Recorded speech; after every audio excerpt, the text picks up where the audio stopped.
Okay.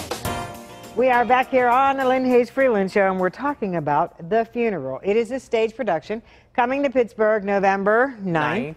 Darrell Lawrence is so you are the writer, the producer, the director. You're wearing a bunch of different hats for this. Yeah, well, no. For this particular one, I just wanted to be the actor and the producer.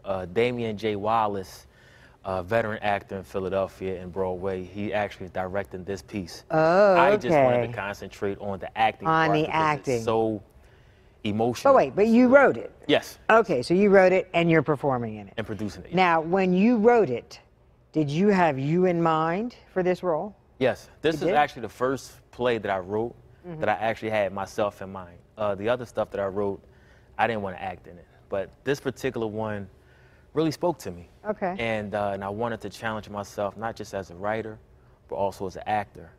And Damian J. Wallace has helped me with both of those things. And the performance that I give, along with the other actors on stage, again, the crowd love the show. So tell us about your character. Who are you?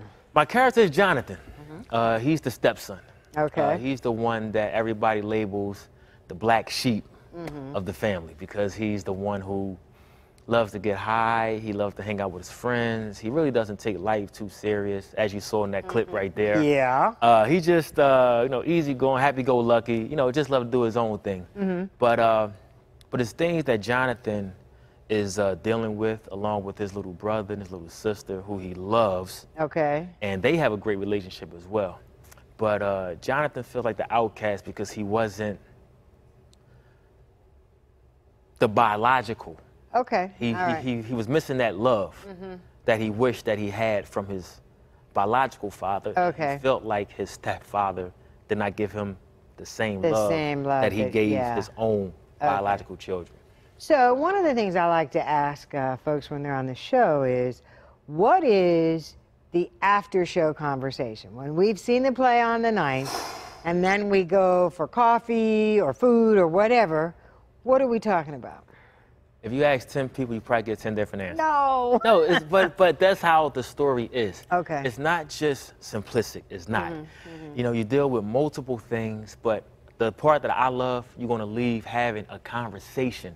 And that's the part that I wanted to leave. I wanted people to leave with a dialogue. Hey, how did you feel about this scene? What do you think about that? Are you dealing with something like that? Has somebody offered you drugs? Do you take drugs? How does it affect you? Why do you take drugs? So it's a lot of different variables with this story, and the substance of part is just a tip of it, because it also deals with relationships and trust and best friends and trusting people with information, trusting people with secrets.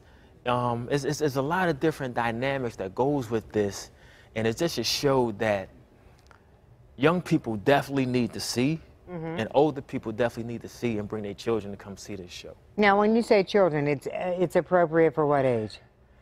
Honestly, I say it's appropriate for maybe 14 and up. Okay.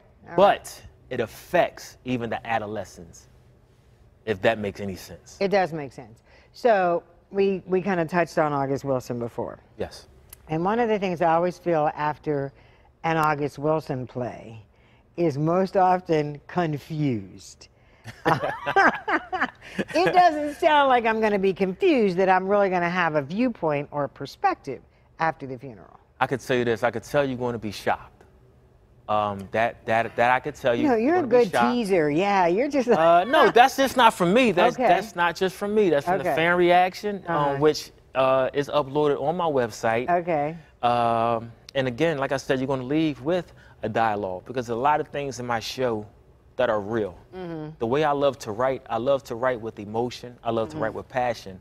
When you come to a show of Darrell Lawrence Show, I want you to feel like you're in the house watching what's going on, opposed to, I know I'm coming to a show, seeing a show. I don't want you to get that feel. Okay. I never, ever want to cheat my audience of that.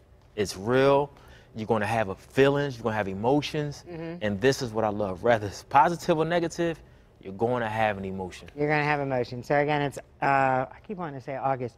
November 9th. Yes. August Wilson Center. Yes. 8 p.m. No, 7:30 7:30 p.m. Yes, 7:30 p.m. There we go. And 7:30. you know what? I sure wish I could see that far away, but I can't. But somewhere up on the screen, I know you all can see how to get tickets. So we're just going to leave that up for just a second. And you can get tickets from the LawrenceTheaterCompany.org. LawrenceTheaterCompany.org. It's actually better than I think. And you can also get it from the August Wilson Center. From the August Wilson as Center. well. Okay. Yes. Bottom line is, it's November 9th. We want it to be sold out. Yes. And we want to show you that Pittsburgh knows how to welcome you. So we'll have a good crowd there for you that night. Oh, well, thank you. Thanks for stopping by. Thanks for having me. We'll take a commercial break. When we come back, we're going to talk about Denzel Washington and a commitment that he's made to the city of Pittsburgh. Yeah, $1 million commitment. And he's brought some other folks with him. We'll talk about that next when the Lynn Hayes Freeland Show continues.